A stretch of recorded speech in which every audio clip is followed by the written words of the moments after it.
Okay. Wow. Dead or Alive 4. That was really good.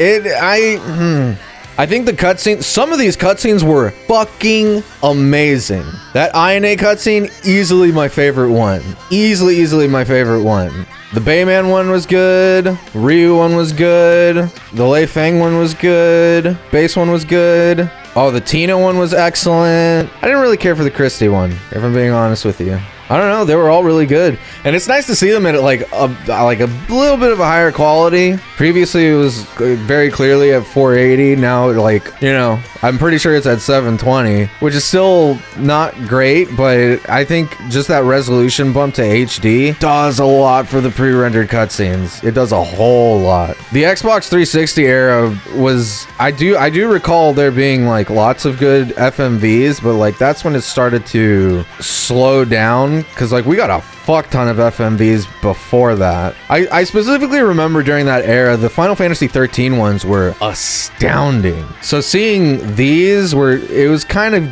there were moments that were giving me like FF13 FMV quality vibes. That was kind of giving me like a blast from the past. A good one. Very giving me lots of nostalgia. Oh yeah, fucking, God, what's his name? Zack's? Oh God, Zack's cutscene was so good. It was so freaking good. La Mariposa's face reveal, that was very satisfying as well. Right, we started with Kasumi's just dream sequence, which that threw me off so much. That made such a huge impression for this game, honestly. It's not what I wanted to see out of Hitomi's FMV, but I'll take it. It was very satisfying. It was very funny.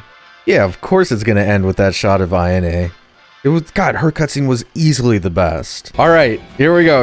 We're gonna finish final thoughts right here on this screen. Dead or Alive 4. Holy, all right. What did I think of it? What did I think of it, honestly? Again, I was running through all the FMVs that I could remember that I really did enjoy, and I did enjoy a lot of them. A lot of them were really good. Again, it's nice to have them at a higher resolution, and for just in general, DOA 4 being a 16:9 game, that does a lot for it. It is extremely nice that we've finally moved on from 4:3. Just right off the bat, the only thing, and I do genuinely think, well, hold on. Okay, there's two things that bother me about this game. The first is the Alpha 152 fight. That shit is stupid fucking difficult. But the thing is like, it's also just like better than what we've had before. We had Raido in DOA 1.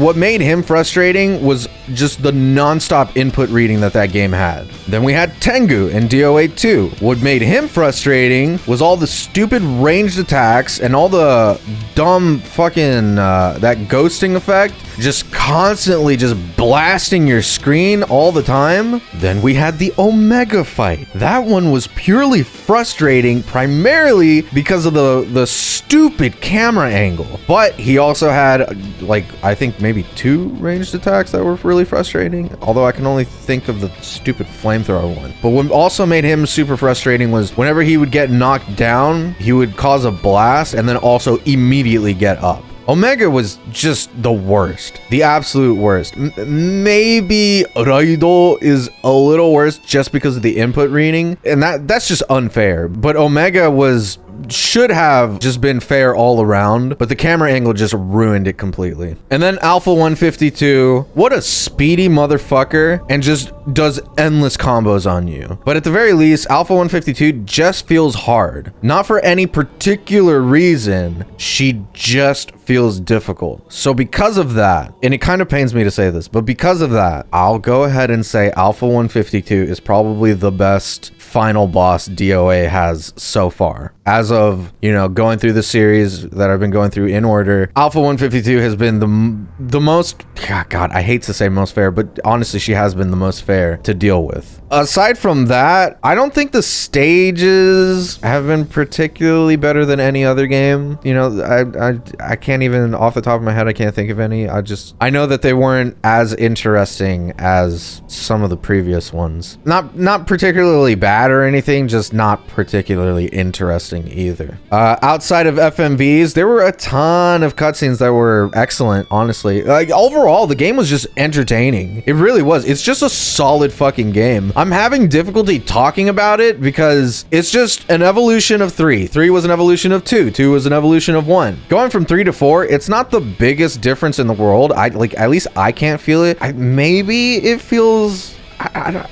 See, it's hard for me to say because I can't really tell. Maybe it's a little, like, the ever so slightly slower, but I have a hard time committing to saying that because it feels a lot like DOA 3. I don't know. I guess at the end of the day, it's just like, I don't really have much to say about it because it's just an overall solid game.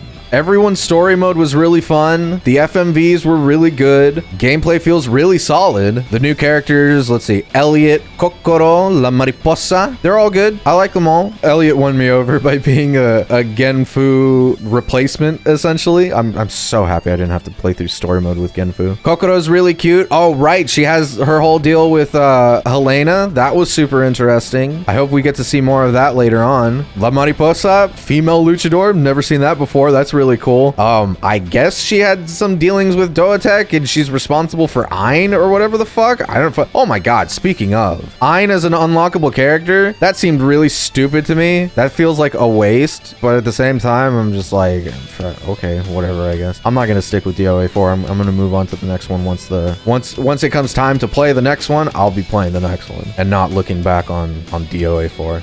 Not that I, disliked it, but again, my goal is to just catch up with the series and play Ninja Gaiden. Again, as I've said many times before, just the whole point of DOA was just to play Ninja Gaiden, was just to understand the characters that come from DOA that show up in Ninja Gaiden. That was the whole point, but I'm invested. I really am. I'm super, super invested. I love these characters so fucking much. And now we got freaking Spartan 458. When is Spartan 458 going to show up in Ninja Gaiden? Oh god, I'd love to see that. I'm genuinely shocked at how well she translates. Well, she or just any fucking Master Chief, just any Spartan would translate to a fighting game. I'm genuinely shocked.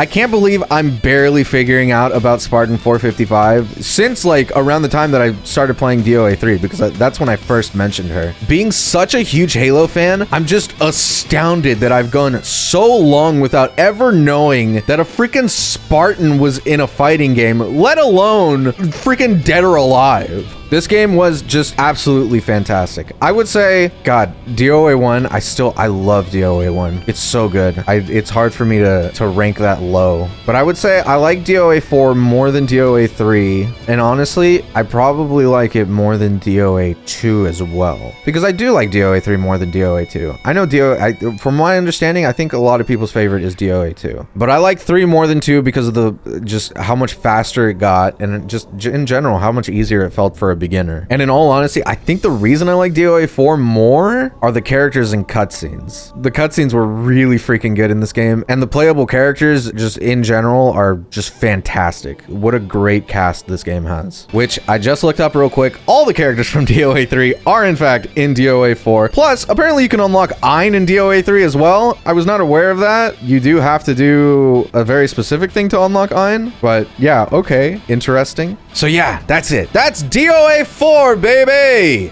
God, I so wish I had this game as a teen. I would fucking master Spartan 458. Nicole. Oh my god, what a fantastic guest character. That's so freaking cool. All right, folks, if you enjoyed the video, please consider subscribing or becoming a member of the channel and follow me on Twitch for more of my shenanigans. Most importantly, hit up the Discord where you can keep up with all my projects, uploads, and live streams. I hope to see you there. Thank you so much for watching.